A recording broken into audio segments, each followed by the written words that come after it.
tous les groupements. Donc, je suis ici avec Claire Lureau pour le centre, pour le sud. Il y a aussi des collègues des autres groupements. C'est vraiment une démarche qui a commencé un peu avec une réflexion transversale. Et derrière, je dirais une triple révolution. La première révolution, c'est le patient. Dans le sens où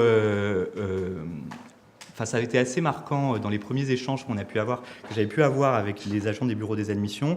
Quand on demandait finalement quelles sont les missions d'un bureau des admissions, on me répondait il y en a deux. C'est l'identito-vigilance, donc c'est bien identifier le patient parce qu'on est les premiers acteurs de la chaîne sur le patient qui après passera dans l'ensemble des unités de soins, et c'est la facturation. Parce que le bureau des admissions est garant de la facturation, je dirais de la bonne qualité de la facturation. Ce qui est assez surprenant, c'est que finalement, sur ces missions, la satisfaction patient, l'approche patient, elle était souvent, je dirais, elle venait pas en premier lieu, et ça a été donc, je dirais, cette première un peu prise de conscience qui se dit finalement la mission identito, facturation et aussi satisfaction patient. La deuxième révolution, c'est un peu je dirais la façon de manager, mais qui est, dans la présentation tout à l'heure, on parlait de ce sens-là, de manager, de manager, qui est de se dire finalement on retourne sur le poste de travail, on retourne finalement à l'origine étymologique de manager, mais plus sur le volet ménager, plus sur le volet même ménagère au sens noble du terme, c'est-à-dire ménage, vraiment son poste de travail, vraiment le sens, on en revient sur le poste de travail et sur le terrain. Donc ça a été un peu la deuxième révolution des prises de conscience. La troisième, ça a été les objectifs. Alors on avait déjà des objectifs depuis longtemps sur les bureaux des admissions comme sur d'autres secteurs, mais ça a été de se dire, on réfléchit avec les autres groupements, on réfléchit avec les agents sur les objectifs et comment on arrive surtout, je dirais, à formaliser ces objectifs, à les afficher, à faire, je dirais, à échanger autour de ces objectifs. Et ça a été je dirais, ces trois étapes importantes dans la démarche. Cette démarche, c'est un mouvement de fond aux Hospices civils de Lyon qui avait commencé assez tôt sur un volet système d'information avec le déploiement par les équipes informatiques de MyHCL depuis 2011, donc permettant aux patients, à quelques patients, les patients inscrits à MyHCL, de faire leur démarche administrative en ligne et ne plus avoir à passer au bureau des admissions. Cette démarche-là, ce mouvement de fond, il a continué avec l'émergence d'un projet dans les années 2015-2016 qui s'est appelé ZPBA, donc c'est objectif zéro passage au bureau des admissions. Donc là aussi un objectif ambitieux, mais je dirais on va détailler un peu la démarche. Et puis une réflexion aujourd'hui, toujours informatique, sur comment on va vers toujours plus d'automatisation, de standardisation de nos processus administratifs. Les objectifs, je le mentionnais, c'était, je dirais, dans les trois révolutions que je mentionnais. Donc, on a vraiment collectivement, avec les groupements, construit des indicateurs de pilotage et avec aussi les agents. Enfin, vraiment, on a impliqué aussi les agents dans cette démarche-là. Donc, des indicateurs liés à la satisfaction, les temps d'attente au bureau des admissions, les prises en charge des démarches administratives en ligne dans les temps. Des indicateurs aussi de facturation, parce qu'on a lancé un peu toutes ces démarches lean dans un contexte aussi important pour le bureau d'admission. Je ne vais pas faire de la technique, mais on était dans un passage de ce qu'on appelle de facturation, passage en FIDES, de facturation au fil de l'eau de notre facturation. Donc ça a été ce contexte-là, avec des indicateurs importants aussi sur l'aspect facturation. Alors, pour le coup, on a commencé par les irritants. Mais les irritants vus du patient et vus du guichet, vus du patient, vus de la salle d'attente. Donc on a vraiment essayé, donc là au départ du projet, de notre projet Zéro Passage au bureau des admissions, on a essayé de voir un peu tous ces irritants sur tous les secteurs. Alors j'aurais pu coller au milieu de ce grand tableau peut-être une planche d'étiquette parce que le premier irritant, on s'est vite aperçu que c'était finalement cette étiquette, l'expérience patient, donc avec un système d'étiquette parfois qui, je dirais, source de complexité, source d'incompréhension pour le patient. Pourquoi je dois retourner au bureau des admissions alors que je suis déjà venu pour faire réimprimer les planches d'étiquette? Pourquoi le service me renvoie alors qu'on m'avait dit que c'était bon? Enfin, je dirais toute une série d'irritants, de frustrations du patient autour des étiquettes. Des difficultés aussi diverses autour de l'expérience patient. Donc, bon, là, je pense que Commune a beaucoup d'établissements, hein, de parking, d'orientation. Des variations importantes des temps au bureau des admissions. C'est vrai que des patients qui parfois nous disaient, la dernière fois que je suis venu, j'ai attendu 5 minutes, et puis là, je viens, j'attends 1h30 au bureau des admissions. Des retards, je dirais des retards en rendez-vous. Bon, bah, ça, bien entendu, qui irrite à la fois et le patient et toute la chaîne derrière, service, médecins, soignants. Donc, tous les irritants qu'on a pu essayer d'objectiver autour de l'expérience patient. On s'est aussi interrogé sur les différents autres aspects autour de l'expérience patient. Notre système opérationnel, on s'est aperçu qu'il y avait beaucoup de flux parasites au bureau des admissions, c'est-à-dire des patients qui ne venaient pas spécifiquement pour réaliser un dossier d'admission, qui pouvaient soit venir pour demander une indication sur où était le bâtiment, questionner un petit peu sur comment je peux prendre un rendez-vous dans tel ou tel service, un guichet unique avec différents types de sollicitations sur les bureaux des admissions qui, bien entendu, parasitaient les flux d'admission. Les interfaces avec les services médicaux, qui là aussi dans les irritants, on a vite vu qu'il y avait des interfaces qui étaient non standardisées, des variations aussi de temps de création de dossiers, des dossiers qui sont parfois plus complexes, là aussi qui dépendent du profil de l'établissement, du profil des patients accueillis et de la complexité des règles de facturation qui en découlent. Et toute une série d'autres points qu'on a traités avec nos services de gestion contentieux en s'apercevant que finalement 40% des anomalies de contentieux étaient liées à des erreurs au niveau de l'admission. Troisième point, c'était un point plus organisation et compétences. Là aussi, des réflexions sur des mauvaises adéquations de nos flux au guichet par rapport à nos flux de patients, par rapport au flux aussi derrière de la consultation, des difficultés de standardisation au poste de travail, hein, vraiment quand vous allez sur les guichets, des postes de travail finalement assez très différents, avec des agents qui pouvaient se faire des mini-procédures, qui contactaient dans ce cas-là, qui contactaient dans ce cas-ci. Et puis, aussi, comme dans certains secteurs administratifs, hein, qu'on peut avoir, des hétérogénéités, du turnover important. Les équipes de bureau des admissions, c'est comme les équipes de soins, hein, c'est sur un établissement comme Lyon Sud, c'est une 60aine d'agents. Donc, c'est des équipes aussi importantes avec derrière du turnover, des évolutions de personnel. Concernant le pilotage de l'activité, donc là aussi le diagnostic qui irritait un petit peu, c'était à la fois que finalement on avait peu d'indicateurs opérationnels, pas assez de revues formalisées avec les agents, aussi un manque de visibilité du bureau des admissions sur tout ce qui pouvait se passer dans la chaîne derrière. Donc par exemple, s'il y a un colloque médical, pas forcément l'information, donc du coup on n'adapte pas forcément bien nos guichets derrière au flux qui peut y avoir et au volume de patients qu'on peut attendre. Et puis un dernier volet qui était l'aspect plus état d'esprit comportement. Donc on a fait toute une série un peu de focus group avec des agents qui finalement percevaient assez mal ce processus d'admission, avec un sentiment de travail répétitif, travail dans l'urgence, avec ce flux, cette pression du guichet toujours importante, parce que certaines antennes d'admission n'ont pas forcément même des cloisonnements, donc vraiment avec parfois le patient directement proche des guichets, donc qui s'agace très vite et puis qui parfois peut conduire à des situations de violence et d'agressivité importantes. Le ressenti aussi parfois d'un manque de considération de la part de certains services, c'est ce qui était remonté dans ces irritants, et la perception d'une coopération à améliorer donc avec ces services-là.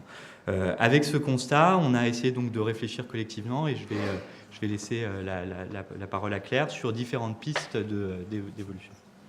Voilà, donc je vous rassure, tous ces constats-là, on en avait un peu une idée, on n'a pas découvert le poteau rose en faisant cette étude. Je pense que ce que ça nous a permis de faire, c'est de toucher du doigt un petit peu plus précisément la perception effectivement que pouvaient avoir les professionnels, les patients avant tout, de nos activités, et de se dire finalement comment on va pouvoir en avoir une idée à un instant T pour pouvoir en mesurer l'évolution. Parce que on veut bien essayer de faire plein de choses pour améliorer tout ça, mais finalement, si au quotidien, on ne sait pas où on en est, on aura du mal à faire bouger tout ça.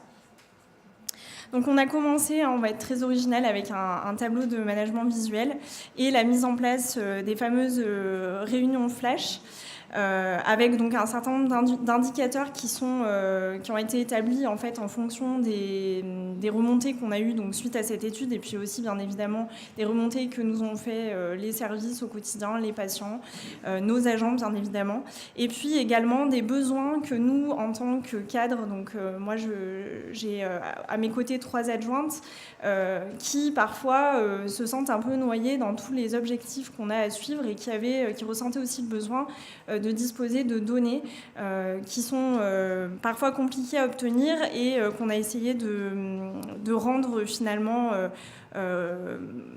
facilement, qu'on puisse appréhender facilement pour tout un chacun, autant les agents qui travaillent au quotidien que les cadres qui doivent manager et essayer d'amener tout le monde vers un objectif commun.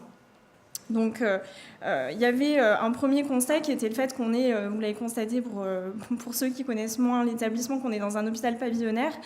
Comme l'a dit Guillaume, on est sur des équipes qui sont quand même importantes. Nous, on a 70 agents bureau des admissions ici, des agents qui tournent sur 6 antennes différentes. Donc, on s'est dit finalement comment on va faire, parce que s'il faut que tous les jours on se rende sur toutes les antennes et qu'on fasse des réunions partout, effectivement, on ne va pas s'en sortir. Donc on s'est dit, on va commencer avec une antenne, notre antenne principale, et finalement on va se dire que si on ne voit pas tous les agents tous les jours, c'est pas grave, que l'objectif c'est que on voit les agents qui sont présents à un instant T, et que comme ça tourne, on finira bien par voir tout le monde, et on finira bien par toucher tout le monde. Sachant que derrière, on a un affichage qui reste quand même dans la semaine, donc on n'a pas l'aspect dynamique qui est recherché, mais c'est quand même consultable par tous les autres agents. On a ressenti ce besoin de redonner du sens et de réaligner notre activité, notre cœur de métier. Vous l'avez vu, les agents, ils s'interrogent. Finalement, on a souvent des remontées qui ne sont pas toujours positives sur notre activité. On a tout à fait conscience, comme M. Laroche l'a dit dans sa présentation, qu'on n'a pas de valeur ajoutée finalement directement pour le patient. Le patient, s'il peut se passer de venir nous voir, il en est plus heureux, et nous, on en a bien conscience. Pour autant, on a une valeur ajoutée pour l'établissement qui est de bien facturer les soins pour faire rentrer l'argent dans les caisses. Donc c'est notre travail au quotidien, et finalement quand on n'a pas cette satisfaction patient que vous pouvez avoir dans les services de soins pour la plupart d'entre vous en direct, c'est pas facile de travailler au quotidien, donc c'était vraiment un besoin pour les agents de savoir où ils allaient. J'ai trouvé que la phrase que vous avez prononcée aussi, Monsieur Laroche, tout à l'heure, ralentir pour aller plus vite, c'est vraiment ce que nous a permis de faire ce tableau de management visuel. Effectivement, c'est pas des choses nouvelles qu'on a découvertes, mais ça nous a permis de se poser pour les écrire sur un papier, de se retrouver ensemble. Nous, c'est pareil, c'est pas tous les jours, du coup, c'est une fois par semaine, parce que c'est des indicateurs qui sont majoritairement des indicateurs de facturation ou de délai d'attente, donc ils sont suivis sur un temps plus long. Les suivre tous les jours, ça aurait pas grand sens. Mais voilà, on a les mêmes objectifs de résolution de problèmes immédiates. On enlève les cailloux dans la chaussure de façon immédiate, et on le fait toutes les semaines, alors qu'on a tendance à se dire oui, c'est des petits problèmes qu'on peut résoudre facilement, mais on ne prend pas le temps parce qu'on est occupé à autre chose. Là, on s'oblige à le faire une fois par semaine, et on s'oblige à poser ces indicateurs une fois par semaine. Là, c'est un petit exemple de concret, de démarche concrète qu'on a essayé de mener dans des démarches d'approche 5S, mais au-delà du 5S, finalement, c'est se dire comment on arrive face à des situations qui ont empiré au fil du temps, qui par strates successives se sont ajoutées. Donc là, on est sur le volet signalétique, avec chacun qui vient rajouter finalement en disant pour qu'on me trouve plus facilement, je vais venir coller un affichage sauvage sur la signalétique. Des choses finalement que on voyait plus forcément beaucoup. Donc là, c'est l'intérêt aussi d'avoir tiré un peu la scénario flash. Pourquoi on vient au bureau des admissions? Parce que parfois on est perdu avec la signalétique. Donc pourquoi on est perdu avec la signalétique? Parce que la signalétique est un chaos total. Du coup, comment on peut... on a essayé de mener des actions un petit peu concrètes d'amélioration. Alors il y a celle-ci, j'aurais pu en mettre d'autres, j'aurais pu mettre les postes de travail. On a vraiment réfléchi aussi sur le poste de travail, comment on travaille sur le poste de travail, sur la place du scanner pour scanner la carte vitale, pour scanner la carte d'identité, plus de l'imprimante. Donc on a eu toute la réflexion aussi au poste de travail. L'affichage sauvage aussi, on l'a beaucoup travaillé en lien avec la direction de la marque et de la communication, en remplaçant par des affichages dynamiques dans les halls d'attente des bureaux des admissions. Les halls d'attente, il faut savoir que on était un peu aussi comme on est un lieu de passage très important, finalement le réceptacle de toute une série de campagnes de tout l'hôpital. À chaque fois qu'on a une bonne campagne à faire, on pensait bureau des admissions, donc on venait nous mettre de l'information complémentaire sur nos antennes, ce qui ne perturbait aussi parfois la lisibilité pour le patient et les messages les plus importants au bureau des admissions qui sont de préparer ces documents administratifs. Donc on a travaillé avec de l'affichage aussi dynamique là-dessus pour essayer de rappeler ces messages clés et puis d'éviter d'avoir, de multiples informations pour le patient. Donc la deuxième chose qu'on voulait vous présenter, pour lequel on a déployé une démarche Lean, en fait c'est parti tout simplement d'un constat. Je me suis retrouvée en formation Lean avec un collègue qui est ingénieur à la direction des services informatiques. Et en fait, dans le cadre de nos formations Lean, on nous fait travailler sur des cas concrets puisque, comme on l'a dit à plusieurs reprises, il s'agit de déployer des outils. Donc on a essayé de voir un petit peu sur nos différents secteurs. On était avec des personnes un peu de tous horizons au sein des établissements hospitaliers, comment on allait pouvoir, sur quel problème on allait pouvoir mettre en place ces outils, utiliser ces outils. Et moi, je suis partie de quelque chose qui vous parlera certainement beaucoup, les petits problèmes informatiques qu'on peut rencontrer au quotidien et qui peuvent nous pourrir la vie assez rapidement. Donc j'ai parlé de ça, j'ai expliqué dans quelle mesure ça pouvait nous impacter, nous, au bureau des admissions, où, comme vous le savez, on travaille quasiment exclusivement sur les outils informatiques. Et en fait, à la sortie de la formation, mon collègue est venu me voir en me disant « Mais écoute, vraiment, je ne me rendais pas compte que c'était aigu à ce point-là. Ça m'a frappé, il faut absolument que je vienne chez toi, que je vienne me promener au bureau des admissions et que... on voit concrètement à quoi ça ressemble et ce qu'on peut mettre en place. » Donc il est venu ce jour-là. Alors d'habitude, c'est l'inverse, c'est-à-dire que tout fonctionne exceptionnellement bien quand vous avez quelqu'un qui vient voir. Et là, tout a planté. Donc c'était parfait. J'étais ravie, malheureusement, mais voilà. Au moins, ça lui a permis de voir, heureusement, c'est pas tous les jours comme ça, mais ça lui a quand même permis de voir l'impact que ça pouvait avoir quand on avait des coupures de ce type-là. Et donc, il m'a dit, écoute, voilà, il faut qu'on mette en application le Lean, il faut qu'on fasse quelque chose.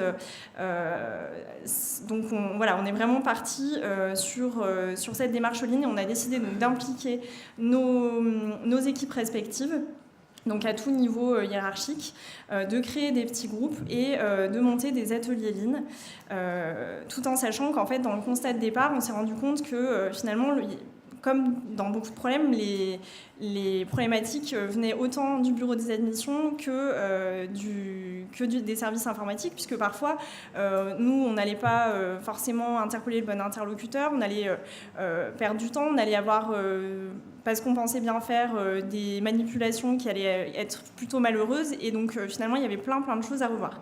La première étape, finalement, pourquoi on n'est pas parti sur un groupe de travail bête et méchant qu'on aurait pu aussi mettre en place, on aurait pu le faire sans le Lean, c'est de se dire que même si c'était des gens qui s'appelaient tous les jours pour des résolutions de problèmes, finalement, ils se retrouvaient qu'autour de problématiques. Ils ne s'étaient jamais vus en dehors de problèmes aigus. Et finalement, souvent, ils avaient une mauvaise appréhension déjà du métier de l'autre et puis presque de personne à personne, parce que souvent, quand on est agacé, on n'a pas forcément... souvent la personne qu'on a au téléphone qui prend un peu pour tout le reste. Donc, on s'est dit, déjà, on va commencer à travailler sur le territoire et de se dire, nous, on est service informatique, nous, on est bureau des admissions, à quel moment, finalement, les deux sphères se croisent, on se rejoint et on va pouvoir interagir l'un avec l'autre. On s'est retrouvés, je vous le donne en mille, autour du patient. Sauf qu'en fait, à la base, c'était pas gagné. Je peux vous dire qu'ils n'étaient pas forcément ouverts à la discussion au départ. Donc ça a été notre premier atelier. Donc on a fait effectivement des petits jeux comme ça a pu vous être présenté dans la présentation précédente. Le deuxième atelier, il a consisté à réaligner du coup l'action sur la voie du client. C'est de se dire finalement, oui, on peut avoir des contraintes, donc on va essayer d'en discuter entre nous et de voir en fait dans le process du fournisseur jusqu'au consommateur, donc pour nous jusqu'à notre patient, quelles vont être les différentes étapes qui vont rentrer dans le processus et qui vont pouvoir être des points bloquants. Donc une fois qu'on a eu décortiqué tout ça, on a essayé d'identifier ce qui relevait de la valeur ajoutée. Par exemple, on a une intervention d'un technicien. La non-valeur obligatoire, par exemple, je vous parlais du bureau des admissions qui peut être de la non-valeur obligatoire pour le patient. C'est une obligation de passer vers nous, ou du moins que ce soit physique ou dématérialisé, mais à un moment donné, il faut qu'on lui crée son dossier. Ou de la non-valeur bête et méchante, c'est-à-dire un gaspillage. Par exemple, on avait des cas de dysfonctionnement informatique qui se produisaient. On avait un technicien qui venait. En fait, entre-temps, un autre dysfonctionnement s'était produit, mais comme il n'avait pas son ticket pour la deuxième intervention, il fallait qu'il reparte et qu'il revienne. Bon, là, on se disait, c'est pas possible, on l'a sous la main, il faut qu'il puisse intervenir tout de suite dans la foulée pour le second problème. Donc on a essayé de chercher ensuite pourquoi on avait ces gaspillages, pour quelles raisons. Des fois, là aussi, on cherche ce qu'on peut faire. On ne peut pas tout résoudre. Là aussi, ça fait partie du Lean. Il faut accepter qu'on ne sortira pas, c'est pas magique, on ne sortira pas de ces ateliers en ayant tout résolu. Ensuite, bien évidemment, donc on s'est penché sur un plan d'action où on a essayé de mettre en place des procédures qui sont reproductibles et qui surtout sont rédigées par leurs destinataires. C'est-à-dire que ce n'est pas nous, responsables, qui avons pris nos petites feuilles A4 et qui avons dit « bon, alors maintenant, vous allez faire comme ça, comme ça, comme ça, parce que c'est comme ça que ça va bien se passer ». Non, on les a mis effectivement autour d'une table et ensuite, on leur a dit maintenant que vous avez pointé du doigt tout ce qui dysfonctionnait. Qu'est-ce que vous pensez pouvoir faire pour résoudre ces situations et les résoudre quand c'est possible, de façon reproductible. Et enfin, pour donc s'inscrire dans une démarche d'amélioration continue et puis aussi voir si effectivement notre démarche elle a conduit à de l'amélioration et montrer les progrès, on a tenté de définir un certain nombre d'indicateurs pour mesurer là où on en est aujourd'hui et pour mesurer demain où on en sera, est-ce qu'on aura réussi à améliorer les choses de ce point de vue-là.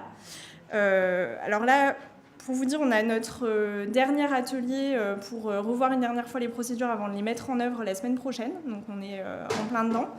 On a un joli A3 qui a l'air de rien comme ça, mais qui finalement synthétise tout ce qu'on a fait. Et en fait, c'est quand même beaucoup de discussions, beaucoup de travail pour se poser les bonnes questions et pour ne pas partir sur les mauvaises causes.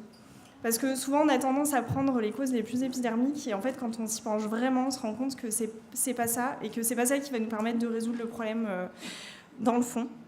Et du coup, ces ateliers, ils ont eu un double objectif, à la fois de sensibiliser les acteurs à la démarche Lean, puisque nous, on avait été formés en tant que responsables, mais en fait, on se disait que c'était intéressant d'embarquer aussi nos équipes dans le Lean et de leur montrer comment on pouvait leur mettre à disposition ces outils. Et puis, bien évidemment, de définir un plan d'action pour réduire les pannes, limiter le recours aux services informatiques, optimiser son intervention, et puis, du coup, toujours et encore, fluidifier la prise en charge administrative du patient, puisque c'est notre client à tous.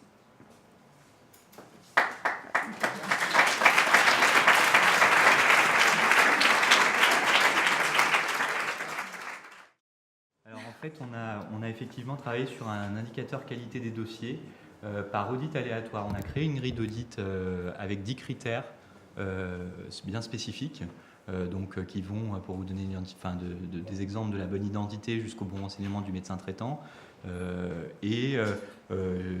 Chaque jour, en gros, l'objectif, c'est d'auditer aléatoirement un dossier d'un agent aléatoire et de du coup établir cette grille d'audit et derrière de soit réutiliser les résultats de ces audits dans les tableaux, dans les sessions flash de management visuel, soit même aller faire de l'accompagnement auprès d'un agent en particulier sur une difficulté.